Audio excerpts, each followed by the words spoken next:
Radio ശ്രോതാക്കൾ ഇന്നും ഈ കലാകാരനെ ഓർമ്മിക്കുന്നുണ്ട്. സംഗീത വഴിയിലൂടെ മാത്രമല്ല, നടനായും ഡബ്ബിംഗ് ആർട്ടിസ്റ്റായും കലാലോകത്ത് വ്യത്യസ്ത മേഖലകളിൽ കീർത്തിമുദ്ര അണിഞ്ഞു തന്നെയാണ് ഈ മനുഷ്യൻ തലയുയർത്തി നിന്നത്. ആകാശവാണി ഇരിക്കുമ്പോൾ തന്നെ അവിടുത്തെ റേഡിയോ നാടകങ്ങളൊക്കെ ഇഷ്ടംപോലെ അഭിനയിക്കാറുണ്ടായിരുന്നു. പിന്നെ അതല്ല, വെളിയിൽ ഞാൻ പല 1-2 പടത്തിൽ ഞാൻ അഭിനയിക്കേണ്ടി വന്നിട്ടുണ്ട്. ബാലേന്ദ്രമേനോൻ്റെ മണിയമ്പിള്ള അഥവാ മണിയമ്പിള്ള എന്ന പടത്തിൽ ഞാൻ അഭിനയിച്ചിരുന്നു, നല്ലൊരു റോൾ ചെയ്തിരുന്നു. അതുപോലെ ഞാൻ ഡബ്ബിംഗ് ആർട്ടിസ്റ്റായിട്ട് വർക്ക് ചെയ്തിട്ടുണ്ടായിരുന്നു. പത്മരാജൻ്റെ അരവിന്ദിൻ്റെയൊക്കെ പടത്തിൽ പല റോളിലും ഞാൻ ഡബ്ബിംഗ് ആർട്ടിസ്റ്റായിട്ട് വർക്ക് ചെയ്തിട്ടുണ്ട്. പല പടത്തിലും MG രാധാകൃഷ്ണൻ്റെ കൂടെ തബല ആർട്ടിസ്റ്റായിട്ട് ഓർക്കസ്ട്രയിൽ ഈ സിനിമ പാട്ട് ഗാനങ്ങൾക്ക് തന്നെ വായിക്കാൻ പോകേണ്ടി വന്നിട്ടുണ്ട്. പിന്നെ സൗണ്ട് എഫക്ട്സ് കൊടുക്കാറുണ്ട്. ഈ സിനിമയുടെ അവസാനത്തെ ജോലിയാണ് സൗണ്ട് മിക്സിംഗ് എന്ന് പറയുന്നത്. ആ മിക്സിങ്ങിൽ ഞാനൊരു 3-4 പടത്തിന്, അതായത് അരവിന്ദിൻ്റെ ഒരിടത്തും എന്ന പടം, പിന്നെ കബീർ റാവുത്തറുടെ ഒരു പടം, ഇങ്ങനെ 3-4 പടത്തിന് സൗണ്ട് മിക്സിങ് സ്പെഷ്യൽ എഫക്ട്സ് ഞാൻ ചെയ്തിട്ടുണ്ട്. പിന്നെ കൂടുതൽ എനിക്ക് ചെയ്യാൻ പറ്റില്ല, ചാൻസ് ഉണ്ടായിരുന്നു. അപ്പോഴേക്കും എന്നൊക്കെ ഇവിടുന്ന് തൃശ്ശൂരേക്ക് ട്രാൻസ്ഫർ ആയി പോകേണ്ടി വന്നു. അതുകൊണ്ട് അതിൽ നിന്ന് ഫീൽഡിൽ നിന്ന് ഞാൻ വിട്ടു പോകേണ്ടി വന്നു. ഇപ്പോൾ തിരിച്ച് വന്നപ്പോഴും പിന്നെ തിരിച്ച് ഫീൽഡ് പിടിക്കാൻ എനിക്ക് പറ്റിയിരിക്കും. പിന്നെ എനിക്ക് അതിനുള്ള ഇപ്പോൾ ബുദ്ധിമുട്ട്, ഇപ്പോൾ വിളിച്ചാൽ തന്നെ എനിക്ക് പോകാൻ ബുദ്ധിമുട്ടാണ്. ഭാര്യയും മക്കളും കൊച്ചുമക്കളും അടങ്ങുന്ന കുടുംബത്തിന്റെ ഇഷ്ടാനിഷ്ടങ്ങൾക്കൊപ്പം ചേർന്ന് നിൽക്കുന്ന സ്നേഹസമ്പന്നനായ ഗൃഹനാഥനാണ് കോഴിക്കോട് ശിവരാമകൃഷ്ണൻ. എല്ലാ അർത്ഥത്തിലും തന്റെ കുടുംബത്തെ ജീവിതത്തിലെ മഹാസൗഭാഗ്യമായി കാണുന്ന ഒരു കലാകാരൻ. ഞാൻ എൻ്റെ കുടുംബത്തെ പരിചയപ്പെടുത്താം.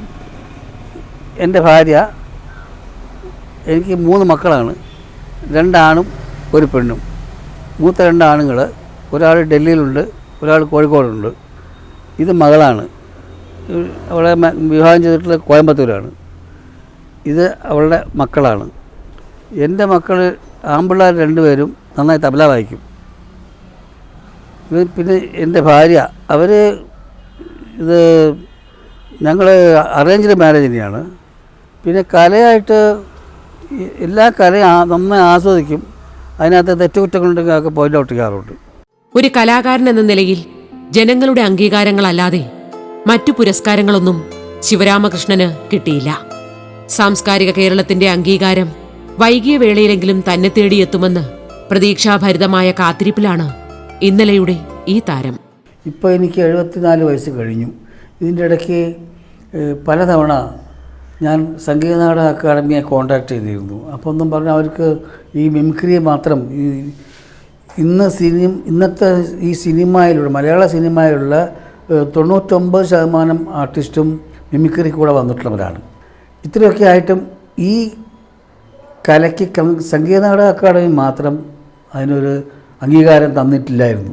അത് ഞാൻ ഈ തവണത്തെ സംഗീത നാടക അക്കാദമിയുടെ ചെയർമാനോട് സൂചിപ്പിച്ചപ്പോൾ അദ്ദേഹം എന്നോട് പറയുകയും ചെയ്തു, ചേട്ടാ ഒരു ബയോഡാറ്റ എല്ലാം കൂടെ അയക്കാൻ പറഞ്ഞു. ഞാൻ അയച്ചു.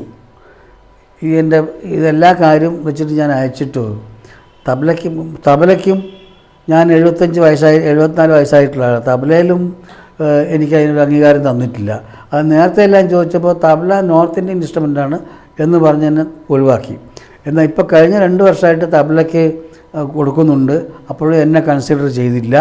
ഈ മിമിക്രിക്കും ഈ ആദ്യമായിട്ട് ഈ അവാർഡ് കൊടുത്തപ്പോൾ അത് കോട്ടയത്തുള്ള ആൾക്കാർ കൊടുത്തിട്ടുള്ളത്. അപ്പോഴും എന്നെ തടഞ്ഞതായിട്ട് എനിക്ക് തോന്നി. എനിക്കതിൽ വളരെ മനപ്രയാസമുണ്ട്. കേരളത്തിൽ നിന്നൊരു മിമിക്രി ആർട്ടിസ്റ്റ് ആദ്യമായിട്ട് UAE പോയത് ഞാനാണോ? മനുഷ്യനായി ജന്മമുണ്ടായതിലല്ല, ഒരു കലാകാരനായി ഇവിടെ ഇത്രയും കാലം ജീവിക്കാൻ കഴിഞ്ഞതിലാണ് ശിവരാമകൃഷ്ണന്റെ സന്തോഷം.